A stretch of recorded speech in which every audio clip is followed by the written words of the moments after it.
Hi friends! We're starting a game called Innsmouth 22 today. Let's do this. So I received Innsmouth 22 from Qmailer, and I do really like visual novels, so I really wanted to check this out for a YouTube video. I looked a bit into the game and I saw it was based off of H.P. Lovecraft, which I love games like that and stories like that, so I'm really excited to check this one out.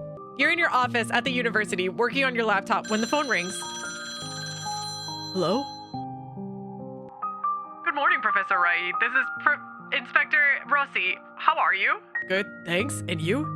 Good. I wanted to ask about the report you're preparing for us. The one about the artifact seized in Tuscany. We need to wrap up the investigation this week and would appreciate having the document as soon as possible. Almost finished the report.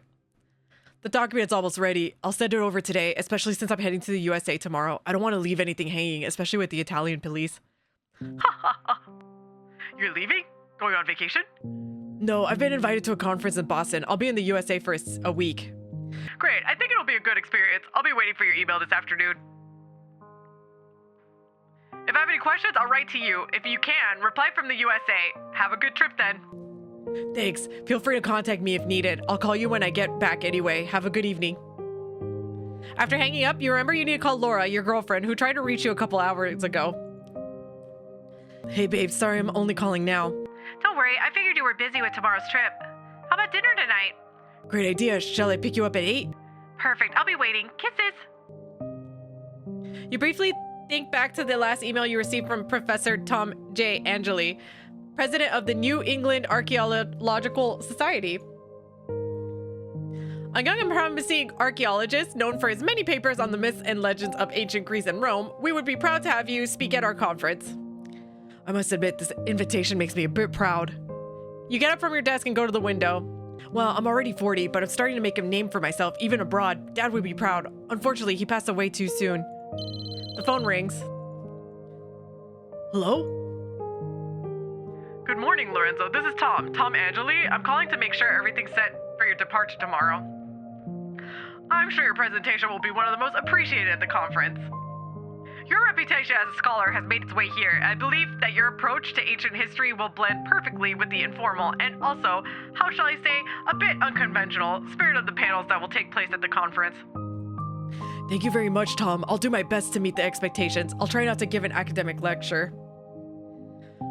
I'll read the schedule for the event, and it seems like I've read the schedule for the event, and it seems like it won't be 3 boring days among scholars.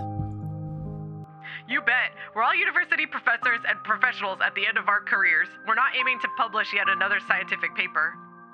We want to have great conversation about the themes that have fascinated us all our lives.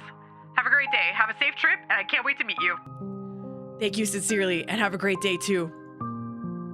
The conference will focus on the importance of myths, legends, and idols of ancient civilizations, even very ancient ones preceding the Greeks and Romans. They've asked me to focus mainly on aspects not commonly covered by regular academic studies. I want to get creative to make my presentation spot on. I'll add a dash of originality. Anyway, I'll be one of the last speakers, so I'll have some time to tweak my talk to match the vibe of the conference. Tom also sent me the start of his talk, focus on ancient myths and rituals. I didn't quite get the era or the people he's talking about. Super intrigued though.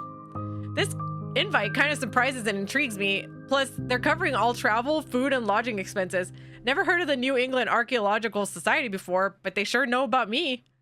True, I've been writing on international blogs for a while. They must have found me there. Guess the hustle paid off. Both Tom and his assistant Ellie have reached out to me loads of times. Ellie is so thoughtful, sends me 2 emails a day just to nail down all the details. Now I just need to focus on prepping my presentation and making sure I've got everything I need for the trip. Can't wait to get going. By the way, it was Ellie who suggested I head out early for a couple of days of diving. Actually, I'll send her one last confirmation email, since she seemed almost anxious about arrival. Dear Ellie, all confirmed. I've got a flight tomorrow from Rome at 1 p.m., landing at 3 p.m. local time. I'll pick up the rental car and head to Ipswich for 2 days of ocean diving. See you soon, and thanks for everything. We're going ocean diving? You're a great sea enthusiast, an expert in diving. At 17, you were able to dive at almost 100 meters deep without breathing. Whoa. The sea has always been your obsession since childhood, but it was the only one among your passions that your father did not like. Your mother had died at sea when you were only 3 years old. It's been at least a year since you found the time to fully enjoy the sea, but you always keep yourself informed about the world of diving, reading articles and blogs. Moreover, since you decided to go to the conference and are looking for information about the Boston area, you find articles about diving everywhere, the magic of the web. The phone rings and disturbs your peaceful thoughts. It's Ellie, Tom's assistant. Hi, Lorenzo. I just read your email and we can't wait to meet you. I was calling to see if there's anything else I could do for you. Hello and thank you. Everything's okay and I'm ready to go. Is everything okay with the diving equipment? Did you have any problems booking it? Often diving centers don't have the type of snorkel I usually use. No problem. I personally spoke with the school. They have already reserved the best available equipment for you. You'll see, the ocean is different from your seas. It gives a feeling of absolute depth. Depth? Not depth. Depth? You know what you said. Let's ask her if she dives. Do you also dive? I'm a marine biologist, and for many years I've been dealing with those seabeds. That stretch of ocean was my home. So you are an expert. What are the characteristics of that stretch of sea? It's unpredictable. There are strong currents and the weather changes quickly. When you are offshore, you always have to look at the sky to avoid being at sea during a storm. And the seabeds? You'll see, they're very special. Depending on the weather, the seabeds change light. Sometimes at 30 meters deep, it seemed to me that the sea around me was a living creature. I can't imagine what you're telling me. I can't wait to dive. You'll see, it will be an exciting experience. Oh, we're at the restaurant. You're accompanied by a waiter to the reserved table. You don't even have time to sit down when Laura, your girlfriend, arrives immediately. Hi, honey. Have you packed your bags for the trip, and is your report ready? Yes, everything is in order. I have a perfect plan. I'll arrive tomorrow or evening on the coast in Ipswich, where I'll go diving on Friday and Saturday. Sunday morning, I'll leisurely head to Boston in time for the conference starting on Monday. The report isn't finished, but I'll have plenty of time to refine it. What luck that this invitation is in June. Yes, it's really perfect. I can combine my passion for the sea with my participation in a conference that looks interesting. You suspect that Tom and Ellie know about... Yeah, guys. Maybe I should have investigated better before accepting the invitation. Tom Angeli, the organizer, and Ellie, his assistant, insisted a lot to make me go. Maybe too much, and sometimes I almost had the feeling that they knew me. Could it be? Of course not. Never heard of them. But for example, I had the feeling that Ellie knew what my mother was American. When I mentioned it to her, she didn't seem surprised. And Tom, I didn't know why, but it's like I know him. When I talk to him, I have strange feelings. So, is he an unsettling type? I don't know. That guy gives me a strange feeling. Anyway, I'm very excited about scuba diving in the United States. Well, have a good trip. I hope you can have an unforgettable adventure. I'll miss your blue eyes. Me too. He'll miss his blue eyes too. The next day, you catch a cab to Rome Fiumicino Airport, all set to fly to the United States. You've got a carry-on and a briefcase containing your laptop and presentation. You're hoping to jazz it up with some fresh ideas by Monday when the conference kicks off. You go over your schedule in your head. You'll be arriving in Ipswich on Thursday evening and so on. Please place your phone and laptop in the tray. Here they are. Taking off your jacket, you place the metal items, your laptop and phone in the tray. Excuse me, sir. We need to do a routine check on your electronic devices. Go ahead. The staff member disappears for a few minutes, then comes back and hands over your laptop and phone with a smile. Sorry for the holdup, sir. No problem. Have a good day. You've always wondered if these checks are random or if security gets suspicious of something or someone. But in your case, you can't quite figure out what might seem odd about you. It's weird that they took my laptop and phone and kept them for that long. You plan to keep working on your speech during the flight. I want to make a good impression. I've prepped material for at least 3 different presentations. I'm one of the last speakers, so I'll decide last minute. The flight will be long, but it's chilly. The plane isn't completely full, and the seat next to you is taken by a guy around 25, not Italian. You smile at him and the guy starts chatting in English. You're reading a book about symbolism in ancient cultures. The flight attendants are super nice and friendly, and they keep checking to make sure everyone's good. After the meal, you crash into a deep sleep. Okay, You wake up to find only water above you, surrounding you in every direction. You must be over 100 meters deep, free diving, but you feel no strain. It's as if the oxygen you have could last forever. Looking up, you can see some sunlight penetrating down there. You're surrounded by big air bubbles. You're surrounded by big air bubbles and swarms of fish, which seem to follow a precise path. It feels like you're in a vortex, pulling you from the deep ocean to the surface, slowly spinning you around like a top. At one point, the water changes color. It turns a bright light green, and you can see everything clearly until an arm grabs you and helps you resurface. You decide to grab the arm. There's a girl with big blue eyes, and she helps you rise. She pushes you toward the surface, gently but with a lot of determination. You want to return to the bottom of the sea, where you had a great sense of well-being, but the girl prevents you. She has superhuman strength and forces you to obey. But before you take a breath above the surface, you see, albeit for a moment, a huge monstrous creature. Similar to a giant octopus trying to reach you and the girl from the deeper waters. At that point, you realize the girl wants to save you. Is it Cthulhu? A hand touches you gently. You wake up and notice a very pretty flight attendant smiling at you. We're landing in Boston soon. You've slept through most of the flight. Can I get you a coffee? Thank you. I really need a coffee. You dream a lot. Sometimes you wonder your dreams for a long time. Sometimes you remember your dreams for a long time. Other times you forget them a few minutes after waking up. Sometimes you almost feel like you receive omens in your sleep. You stretch out in your seat and lift the shade on your window. The sky is clear and the sun is shining. You check your watch. The landing is right on time. You drink your coffee and fill out the immigration forms.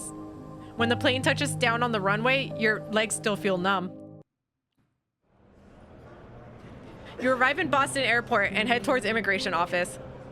There isn't much of a queue. It takes you 10 minutes. The police officer gives a quick look at your passport and at the form that you have filled out for the immigration procedures. Then he welcomes you and lets you pass. You only have carry-on luggage, luckily. After the arrival gate, you look for the car rental counters. They're right there, in plain sight. Good morning. I've booked a rental car until next Friday. Good morning. Certainly, sir. You've chosen a small car with insurance coverage for both damage to you and to third parties. Is that right? Would this one be suitable for you? The attendant shows you a picture of a small car. Perfect. Great. Here's the key. Do you know how the rental works? Fairly well. I have to return the car with a full tank and without any damage. By the way, can you tell me where to find the parking lot? It's my first time at Boston Airport. It's very easy. When you exit onto the street, there's a big parking lot in front of you. On the ground floor, you'll see all the rent-a-car signs. In our parking lot, you should look for spot 125, where you'll find the car. I wish you a pleasant stay. Have a nice trip. Thank you.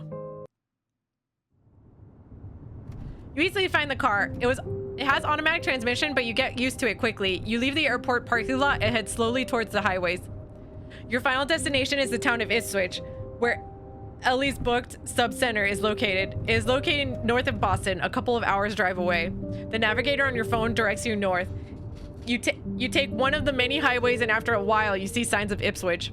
Finally, I can spend a couple of days at sea. It's been so long since I've gone driving. I wonder what it's like to drive in the ocean. Dive in the ocean? God. You drive along the coast and admire the scenery. It's very green and there are woods everywhere. Every now and then, the road passes near a stretch of coast and you catch a glimpse of the sea. You immerse yourself in your thoughts as you drive to the wide American roads. You arrive in town around 6 p.m. The sun is still high. Here it gets dark later than in Rome. There is a bright but warm atmosphere. The summer sun is not as blinding as in Italy. Ellie has booked a room in a small hotel. There are no better ones around, and Elliot's Inn is located near the port. It's convenient for going to the diving school, and they gave us a good price. We know the owners, she said. You arrive in Ipswich? You arrive in Ipswich, or is it Ipswich? I don't know. Ipswich, and drive for about 3 kilometers along wide roads surrounded by American-style white 2-story houses with gardens and cars parked in front of each house. Then, when you reach a roundabout, you turn right again and catch a glimpse of the sea in the distance. The direction is right. The sea is just about 2 kilometers away. You immediately notice a change in the landscape. Now you are in a slightly rundown neighborhood with dilapidated houses all painted gray. They are almost attached to each other, having small windows through which the light barely shines. The streets are narrow and the intersections have no traffic lights. There are fewer people around and very little car traffic. It feels like you're in an abandoned neighborhood. The navigator provides you with unclear directions and keeps recalculating the route several times. You can't figure out where you need to go. You look around and see a group of bikers coming. Stopped at the traffic light, you are approached by an old pickup truck with 3 guys. You wait for the biker group and try to ask them. Keep looking for the road by yourself. You approach the surfers. Let's do this. In the back, they have some windsurfing boards. The surfers are shirtless with long blonde hair and look tired. One of the 3 is smoking a joint, judging by the acrid smell that fills the air. Hello, mate. Everything okay? Yes, of course. And you? Magnificently. Today was an ideal day to go out of the sea. Is it very windy here? It depends on the days, but generally there's always a lot of air at sea. Where are you from? I'm Italian. I'm here for a couple of days of diving. Great. We also go scuba diving occasionally. You'll like the sea around here. I really hope so. Enjoy then, and be careful of the pitfalls on the seabed. Thank you. When the traffic light turns green, the pickup truck overtakes you and quickly moves away. As you decide to ask a passerby, you find a man, around 50, dressed modestly. Good evening. Excuse me for bothering you. Can you tell me where I am? This is Innsmouth. Thank you. I was looking for my hotel, the Elliott's Inn. Do you know where it is? Of course, it's on Main Street. It should not be far from the port. Yes, Innsmouth is a port town. They're all near the port. Go straight, and at the 2nd street on the right turn, you'll see it a few meters away. It has a yellow sign outside, and you'll get there in a couple of minutes. If he's in Boston, they wouldn't be saying meters. They'd be saying like feet or something. My immersion. Thank you. You're very kind. Ask the passerby if there are any visitors. Ask him about the hotel. Yeah. What can you tell me about this hotel? There's strange stories about this hotel. Like what? I've heard a couple of times that it's not quiet at night, that strange things happen, that there are many noises. What noises? I don't know, but I've heard that story a couple of times. Fantastic. After a few minutes, you see the sign. That gentleman was very helpful. You park the car outside, grab your bags, and head into the hotel. You find yourself in a place that looks like a guest house with furniture that seems a bit dated and a thick carpet covering the lobby floor. A pretty young lady is at the reception. She's just over 20 and has gorgeous blue eyes. They remind you of your mom's side of the family.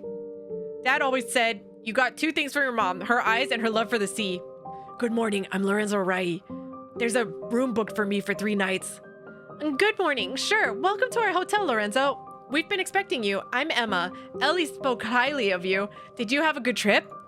Yes, thank you, Emma. The flight was right on time, and Ellie is always so kind. Here are the rooms to room 22.